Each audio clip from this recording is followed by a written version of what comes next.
होळीचा सण साजरा करताना अनेक प्रथा, परंपरा महाराष्ट्रातील विविध भागांत पाळल्या जातात. यापैकीच एक म्हणजे होळीत नारळ टाकण्याची प्रथा. होळीचा सण अवघ्या एक दिवसावर येऊन ठेपला आहे. फाल्गुन पौर्णिमेच्या दिवशी येणारा होळी हा सण भारतात मोठ्या उत्साहात आणि जल्लोषात साजरा केला जातो. होळी हा सण वाईटावर चांगल्याच्या विजयाचे प्रतीक म्हणून साजरा करतात. या दिवशी लोक एकमेकांमधील मतभेद विसरून एकत्र येतात.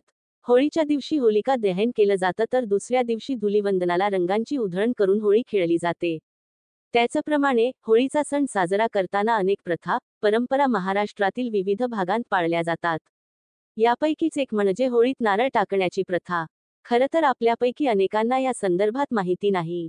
हीच माहिती आपण या ठिकाणी समजून घेऊयात. होळीत नारळ का अर्पण करतात? होळीत नारळ टाकण्याची परंपरा आहे. पण होळीत नारळ का आणि कशासाठी टाकला जातो हे अनेकांना माहीतच नसते. याच संदर्भात अधिक माहिती जाणून घेणार आहोत. नारळाला असलेले डोळे हे त्रिगुणाचं प्रतीक मानलं जातं. त्यामुळे पूजेमध्ये नारळाला विशेष महत्त्व आहे. नारळाला कामधेनू तर नारळाच्या झाडाला कल्पवृक्ष म्हणतात.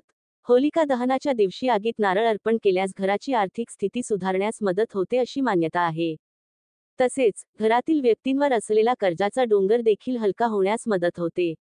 त्याचबरोबर अशी देखील समजूत आहे की नारळाला होळीच्या अग्नीत समर्पित केल्यास व्यक्तीला आणि त्याच्या कुटुंबातील सर्व सदस्यांना शुभ आशीर्वाद प्राप्त होतात. तसेच होलिका दहनाच्या दिवशी कापूर टाकून नारळ जाळल्यास तुमची अनेक दिवसांपासून रखडलेली कामे मार्गी लागण्यास मदत होते अशी सुद्धा मान्यता आहे.